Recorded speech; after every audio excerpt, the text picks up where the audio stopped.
The velvet rope sat tucked away on a quiet stretch of Brooklyn's waterfront, an unassuming brick building with blacked-out windows and a door that only opened for those who knew the right people to mention. By day, it was just another closed restaurant.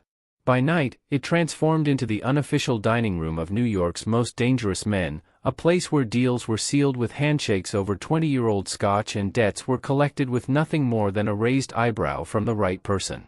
Sienna Fiore had worked there for 18 months, which made her something of a veteran in a business where waitresses typically lasted weeks before the atmosphere got to them. She wasn't special because she was tough, plenty of girls came in tough. She lasted because she understood something the others never did. In a room full of predators, the worst thing you could do was act like prey. So she moved through the tables with a steady gait, never hurrying, never flinching, and never, ever looking away when one of them tried to stare her down. The tips were good. The silence about what she saw was better. On a Tuesday night that started like any other, the usual hum of conversation died the moment the front door opened and 3 men walked in without knocking. Sienna didn't need to turn around to know who had arrived. She felt it in the way the air changed, in the way the regular customers suddenly found their food fascinating, in the way the bartender stopped polishing the same glass and started actually polishing it.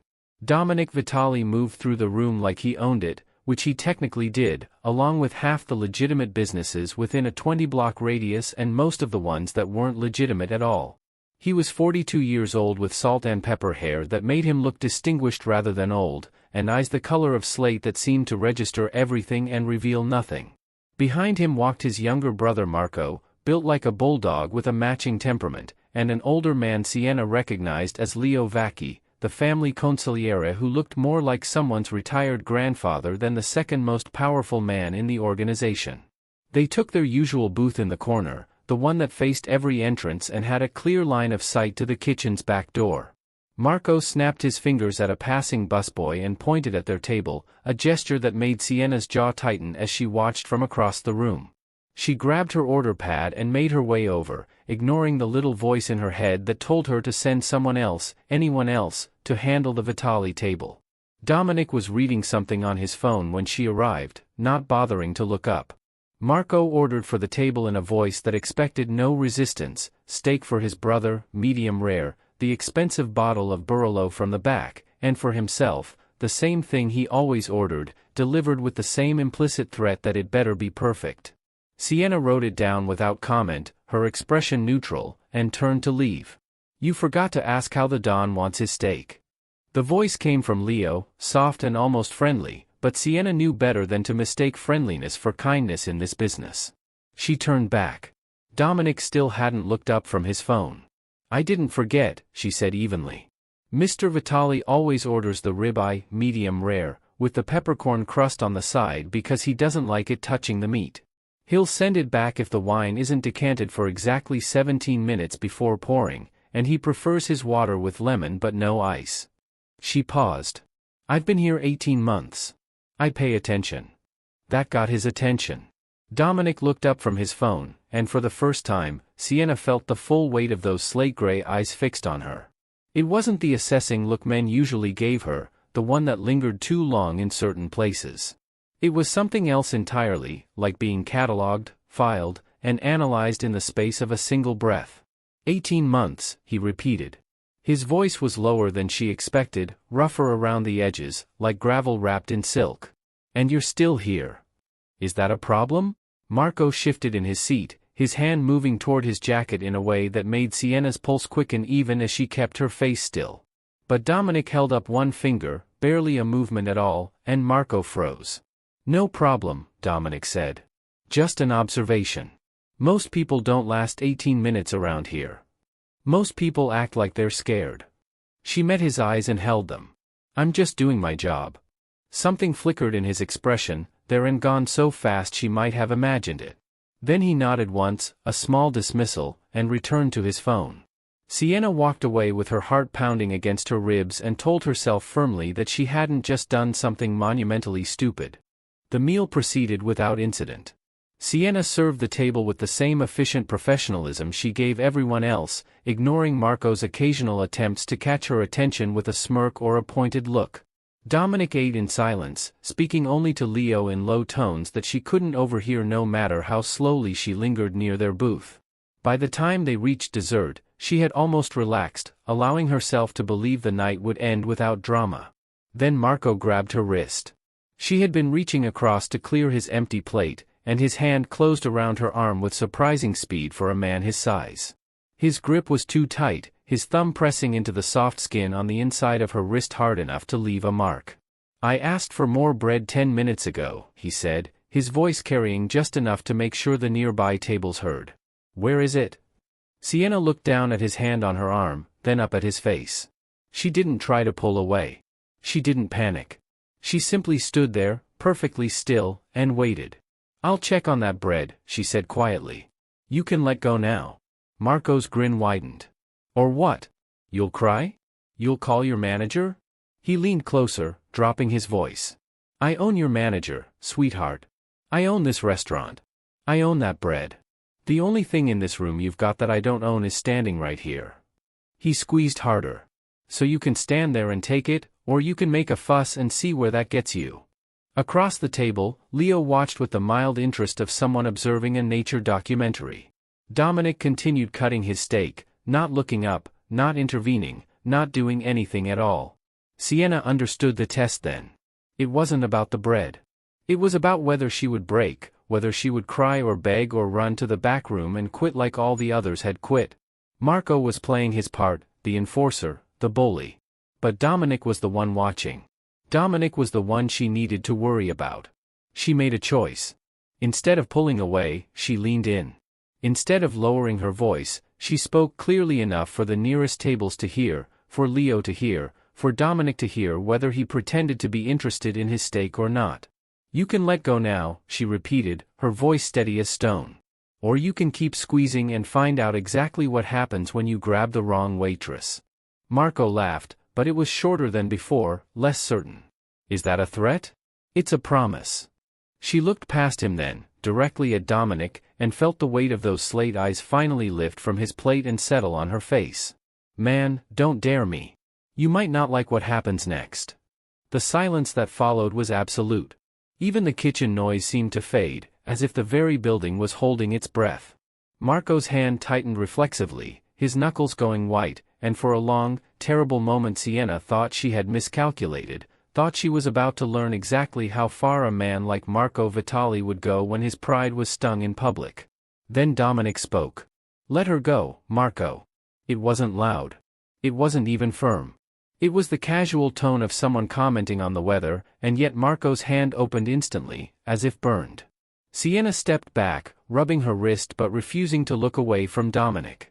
"You heard her," Dominic continued, setting down his fork with a soft clink. "She said don't dare her. So don't." He picked up his wine, took a slow sip, and added, "Bring the bread. And another bottle of the Barolo. The 05, not the 07. Sienna nodded once and walked away on legs that wanted to shake but didn't, not until she was through the swinging kitchen doors and leaning against the stainless steel counter with her eyes closed and her breath coming in short, sharp gasps.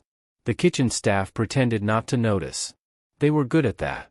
She delivered the bread and the wine without incident, and the Vitali table finished their meal in peace.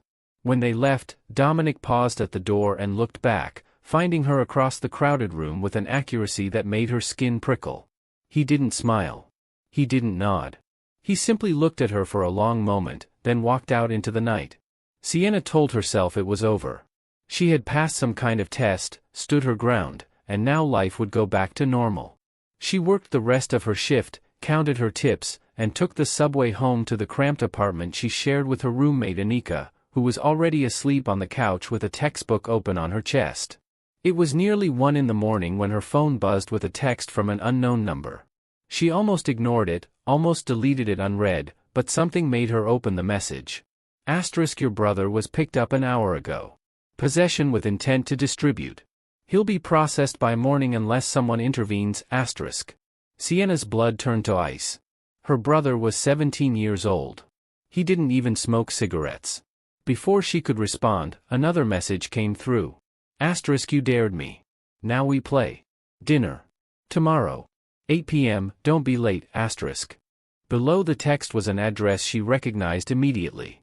Dominic Vitali's penthouse. Sienna sat on the edge of her bed in the dark, the phone glowing in her hand, and understood for the first time what it truly meant to challenge a man who had never lost. She had dared the devil, and the devil had answered. The penthouse occupied the entire top floor of a building that didn't officially exist in any real estate records, a glass and steel monument to wealth that preferred to remain invisible. Sienna stood in the private elevator watching her reflection in the polished brass doors, her heart hammering against her ribs while her face remained carefully blank. She had dressed in the only nice thing she owned, a simple black dress that Anika had talked her into buying 2 years ago for a wedding that never happened, and she hated herself for caring what she looked like when she walked into the lion's den. The doors opened directly into the apartment, and Dominic Vitali was waiting for her with his back to the room, standing before a wall of windows that looked out over the Manhattan skyline. He didn't turn around when she stepped out of the elevator, didn't acknowledge her presence at all for a long, stretching moment that made her skin prickle with awareness. "You came," he said finally, his voice carrying across the space like he was standing right next to her instead of 20 feet away. "You didn't give me much choice." She held up her phone, the messages still visible on the screen. "My brother is 17 years old. He doesn't know how to buy drugs, let alone sell them." Dominic turned then, and she saw that he was holding a glass of whiskey, the ice long since melted into nothing. His eyes moved over her in a single sweep that felt less like assessment and more like acknowledgement, as if he was confirming something he had already decided. "Your brother is fine," he said. "He spent 4 hours in a holding cell, got processed, and was released to your mother's custody 2 hours ago. The charges have been dropped. Insufficient evidence." Sienna blinked, thrown off balance by the casual delivery of information she had been dreading all day. "You let him go." "I never intended to keep him." Dominic moved toward a leather couch in the center of the room and gestured for her to sit. When she didn't move, he shrugged and lowered himself into an armchair across from it. "The arrest was a message. His release is proof that I can deliver on my promises. Sit down, Sienna. I don't bite." She sat, perching on the edge of the couch with her back straight and her hands folded in her lap. "What do you want?" "Direct. I like that." He studied her over the rim of his glass. "I've been doing this for 25 years. Running businesses, managing people, solving problems. And in all that time, I have never once had a waitress tell me not to dare her while my brother held her arm hard enough to bruise." He set down the glass. "You didn't cry. You didn't beg. You didn't even look scared. You looked at me like I was the one who should be worried." "I was scared," she admitted, "because it seemed pointless to lie. I just don't show it." "Exactly." He leaned forward, elbows on his knees, and for the first time she saw something other than cold calculation in his expression. Curiosity, maybe. Or boredom wearing the mask of curiosity. "I'm surrounded by people who show me exactly what they think I want to see. Fear. Respect. Loyalty. But I never know which ones are real and which ones are performances. You can't perform that kind of steadiness. It's either in you or it isn't." Sienna waited, sensing that he was building toward something but unwilling to rush him. "I need a date," he said finally, and the absurdity of the statement in the context of everything else made her laugh out loud before she could stop herself. "I'm sorry," she said, pressing her hand to her mouth. "A date? You kidnapped my brother because you need a date." "I didn't kidnap anyone. I sent a message." But the corner of his mouth twitched, the closest thing to a smile she had seen on his face. "There's a gala next week. Fundraiser for children's hospitals. Very public, very boring, very necessary.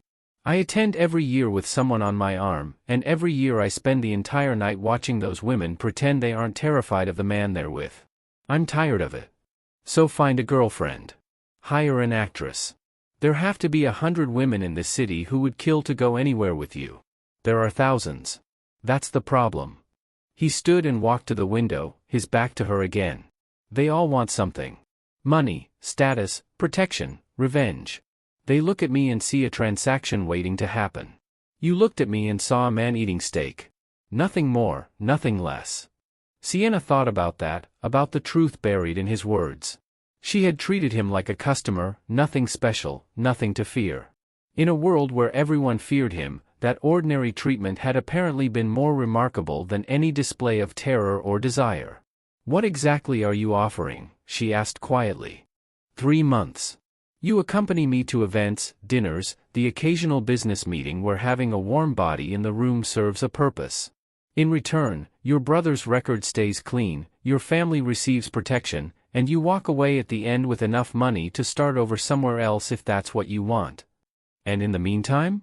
In the meantime, you keep looking at me like I'm just a man. You don't pretend to love me, you don't pretend to want me, you don't pretend anything at all. You're the one person in my life who won't lie to me, and I'm willing to pay handsomely for that privilege. Sienna stood, her legs finally steady beneath her.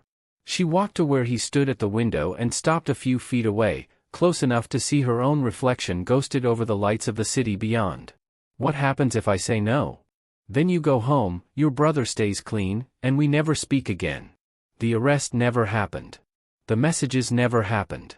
You go back to pouring coffee and pretending you don't notice the men in the corner with guns."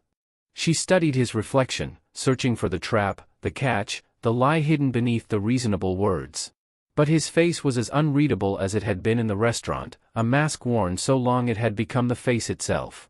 3 months, she said slowly. "And if I want out sooner?" "You tell me, and you walk away. No consequences, no strings. I don't need hostages, Sienna. I need someone who stays because she chooses to, not because she has to." The elevator behind them chimed softly, and Sienna turned to see a man in a suit step out carrying a garment bag. He hung it on a hook near the door, nodded once to Dominic, and disappeared back into the elevator without a word. "Your dress for the gala," Dominic said. "Consider it a sign of good faith. Try it on when you get home.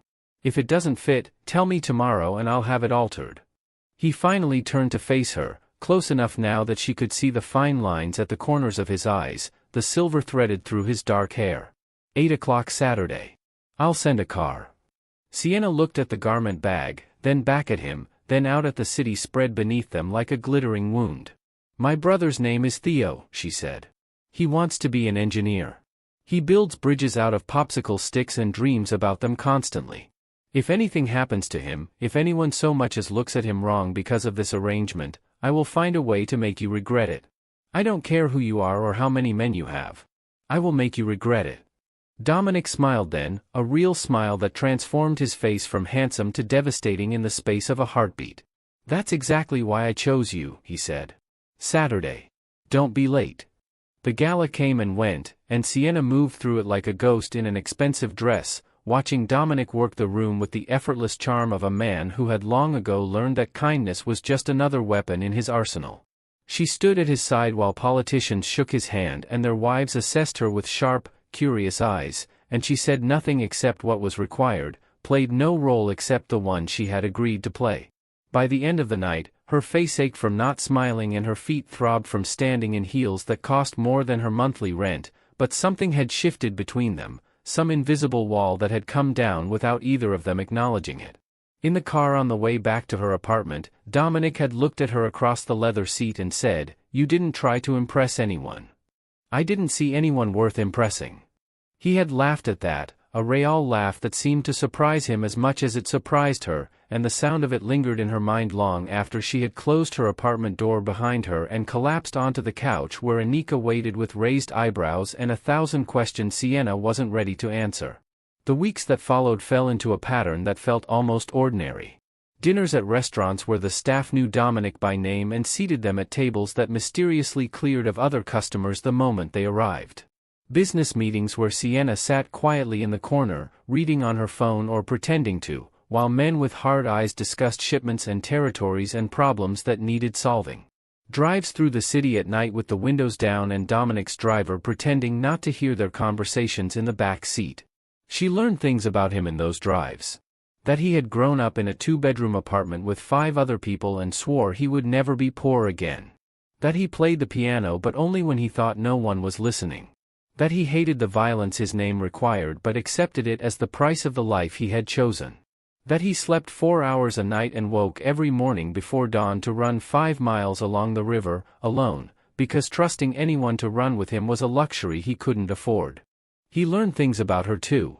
That her father had walked out when she was 12 and she had never forgiven him for the look on her mother's face when he left. That she read true crime books obsessively because understanding how killers thought made her feel safer in a city full of them. That she had dropped out of community college to work full-time when Theo needed braces and her mother's second job still wasn't enough. That she had never been in love, not really, because love required trust and trust required a kind of blindness she had never been able to sustain. The first time he kissed her, it was raining. They had taken shelter in a doorway somewhere in Little Italy, caught off guard by a sudden storm that sent pedestrians scattering and turned the streets into rivers of reflected light. Dominic had pulled her out of the rain without thinking, his hand on her elbow, and then they were standing inches apart in the narrow space, close enough that she could smell the rain on his skin and the faint hint of whiskey on his breath. "I should get you home," he said, but he didn't move. "You should." Neither of them moved. The rain hammered the street behind them, a curtain of water that made the world beyond seem distant and unreal. Dominic raised his hand and touched her face, his fingers tracing the line of her jaw with a gentleness that made her breath catch. "I don't do this," he said quietly. "I don't feel this. I don't let myself." "Neither do I." He kissed her then, slow and careful, like she was something precious instead of something temporary. Sienna kissed him back and tried not to think about the 3-month clock ticking down in the back of her mind, tried not to think about the contract that had brought them here, tried not to think about anything except the warmth of his mouth on hers and the rain falling around them like a blessing or a warning. After that, everything changed. The pretense of arrangement fell away, replaced by something messier and more dangerous. They still attended the events and the dinners, still played their roles in public, but in private they were just a man and a woman discovering each other with the desperate intensity of people who knew their time was borrowed. Dominic showed her parts of himself he had never shown anyone, vulnerabilities he had buried so deep he had almost forgotten they existed. Sienna let herself be seen in ways she had never allowed, trusting him with fears and hopes she had guarded since childhood. Leo watched the transformation with growing concern, his ancient eyes tracking Sienna's movements with the focus of a man who had spent decades predicting disasters before they arrived. He said nothing directly, but Sienna caught him studying her more than once, his expression unreadable but heavy with something that felt like warning. Marco's hostility sharpened into something uglier. He stopped pretending to tolerate her presence and started treating her like an enemy, his comments growing darker, his stares growing longer, his presence in rooms she occupied becoming a threat she could feel like pressure in the air before a storm. The night everything broke, they were at Dominic's estate, a sprawling property in Westchester that had been in his family for 3 generations. Sienna had driven up alone, needing space to think, needing time to process the realization that had been growing in her chest for weeks. She was pregnant.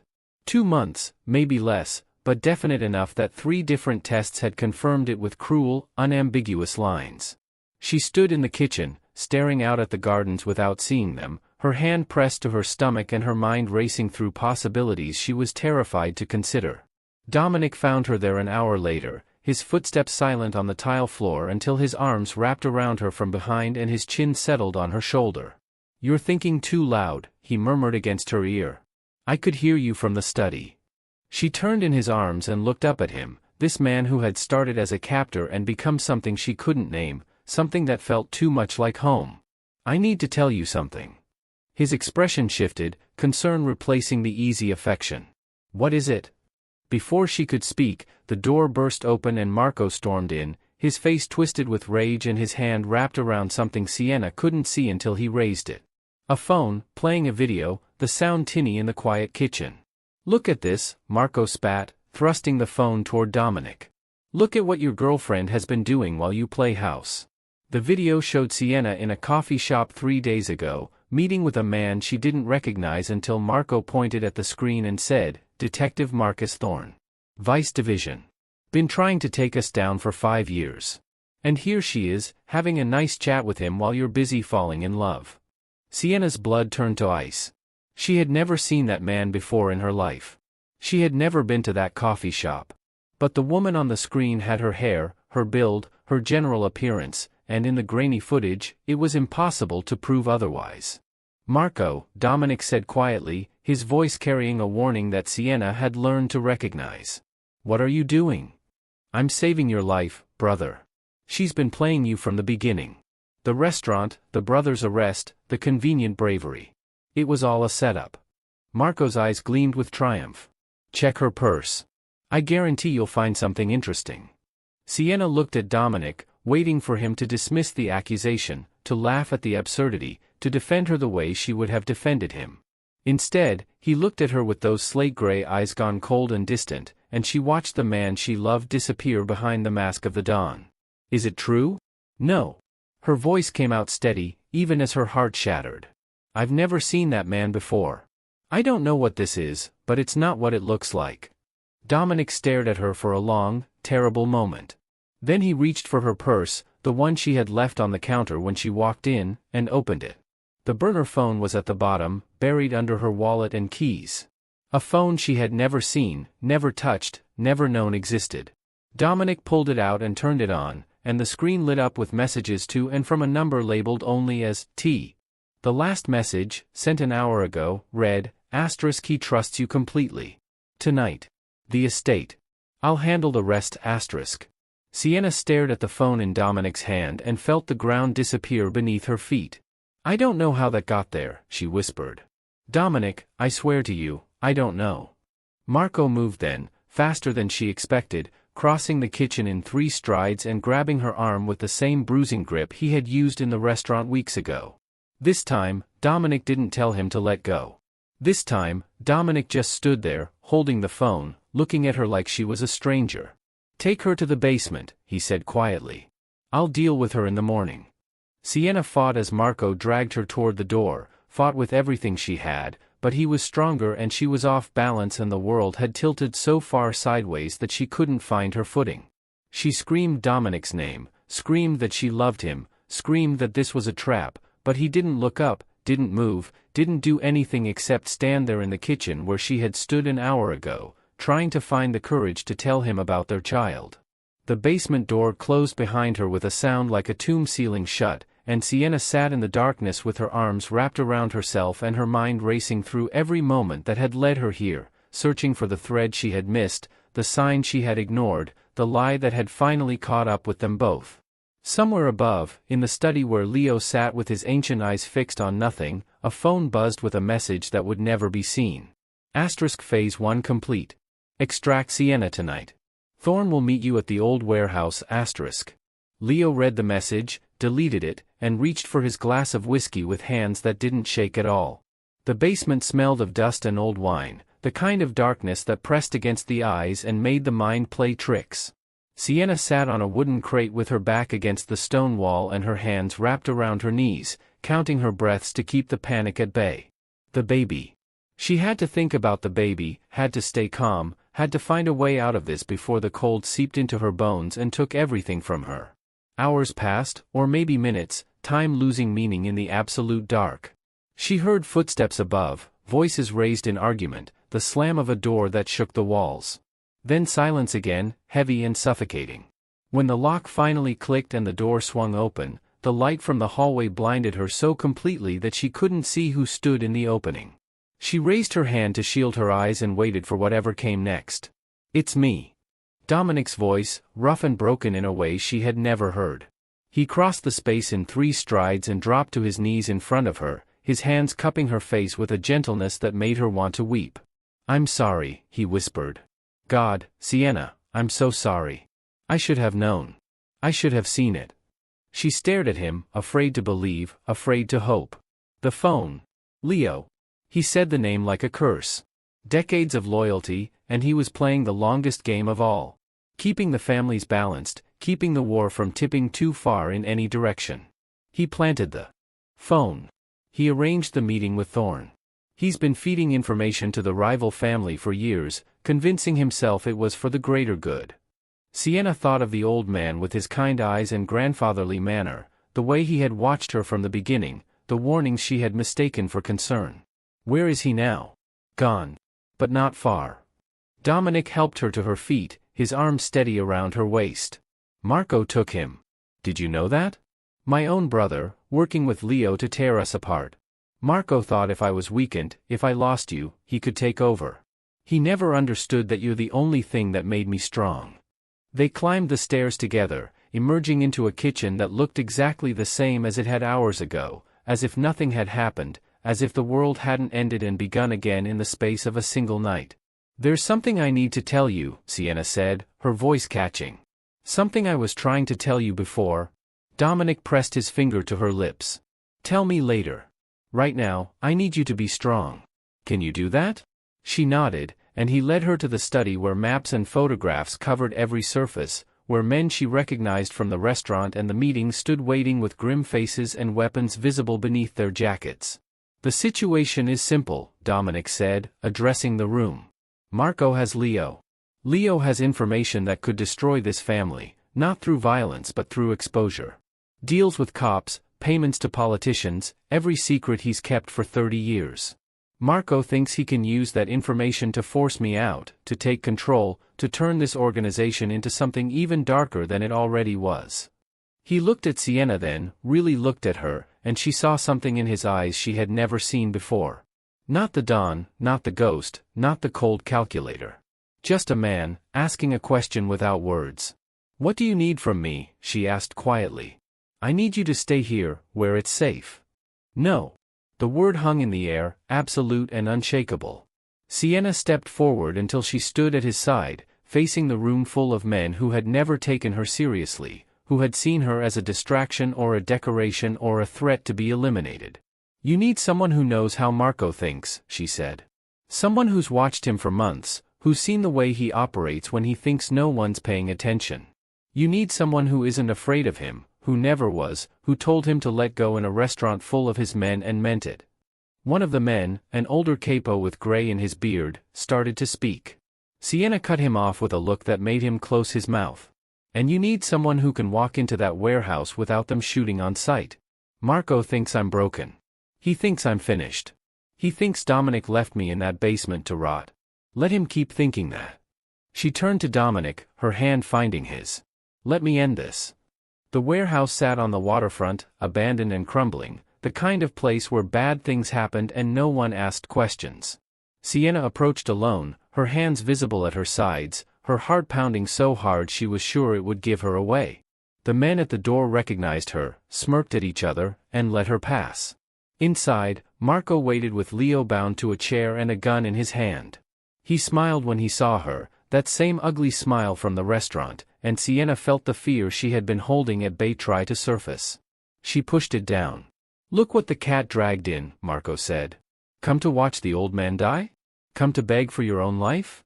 He stepped closer, close enough that she could smell the whiskey on his breath. "You know, I never understood what my brother saw in you.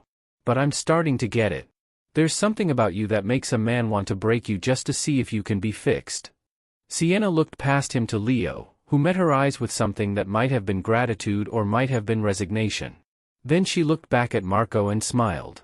"You should have let go when I told you to." The lights went out. In the darkness, Sienna dropped to the floor as she had practiced, counting the seconds, hearing the confusion in Marco's voice as he stumbled and shouted for his men. Gunfire erupted from somewhere outside, then inside, then everywhere at once. She crawled toward Leo's voice, found the ropes binding him, worked them loose with fingers that moved by touch alone. When the lights came back, Dominic stood in the doorway with smoke rising from his gun and the remnants of Marco's men scattered across the floor.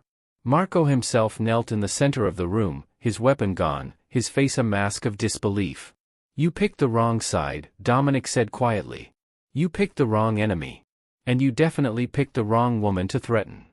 Marco spat at his feet. "You're weak. You always were. Falling for a waitress, letting her twist you around her finger. Father would be ashamed. Father was ashamed of both of us." Dominic raised the gun.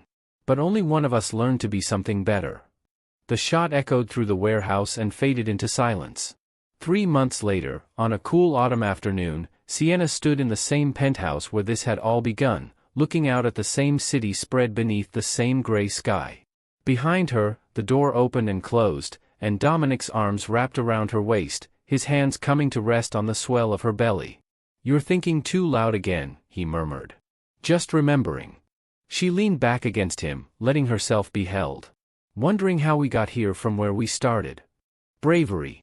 Stubbornness. A complete refusal to do what you're told." He pressed a kiss to her hair. Also, I'm fairly certain you're insane. She laughed, the sound bright in the quiet room. Takes one to know one.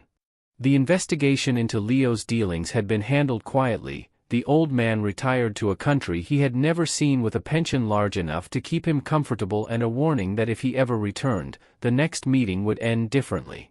Detective Thorne had been exposed, arrested, and was currently awaiting trial in a federal facility where his former colleagues made sure he understood the consequences of betraying the badge.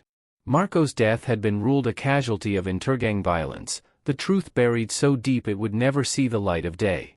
The Vitali family had fractured and reformed, the worst of its elements cut away, the rest slowly, carefully, being steered toward legitimacy by a Don who had finally found something worth being legitimate for. And Sienna, the waitress who had dared a mafia boss in a restaurant full of killers, had become something no one expected. Not a victim, not a trophy, not a pawn in someone else's game. A partner. An equal. The woman who stood beside the most dangerous man in New York and reminded him every single day that fear was a choice and she had chosen differently. The sun set over the city, painting the sky in shades of gold and crimson, and Sienna thought about the road ahead. About the child growing inside her who would inherit a world their father was working to make better. About the brother who would start college in the spring, his record clean, his future wide open. About the mother who had finally stopped asking questions and started accepting that her daughter had become someone extraordinary. Dominic turned her gently in his arms and looked down at her with those slate-gray eyes that no longer held any coldness, not for her. "I love you," he said simply. "I never thought I'd say that to anyone. I never thought I'd mean it. But I love you, Sienna Fiore, and I will spend the rest of my life proving that your dare was the best thing that ever happened to me." She rose on her toes and kissed him, soft and slow, the city spread out behind them like a promise. "I love you too," she whispered against his mouth. "Now take me to dinner. I'm eating for two, and I'm hungry." He laughed, that real laugh that still surprised him, and offered his arm like the gentleman he had never been taught to be. "Anywhere you want. Anything you want. Just don't dare me to pick the restaurant. You might not like what happens next." Sienna smiled, took his arm, and walked out of the penthouse with the man she had dared, the man who had dared her back, and a future neither of them had ever imagined possible waiting just beyond the doors. Enjoyed this story of danger, desire, and defiance? If you want to continue following Sienna and Dominic's journey as they navigate the treacherous waters of love, loyalty, and legacy, don't miss a single chapter. There's so much more to come, new enemies, deeper secrets, and a love that refuses to be broken.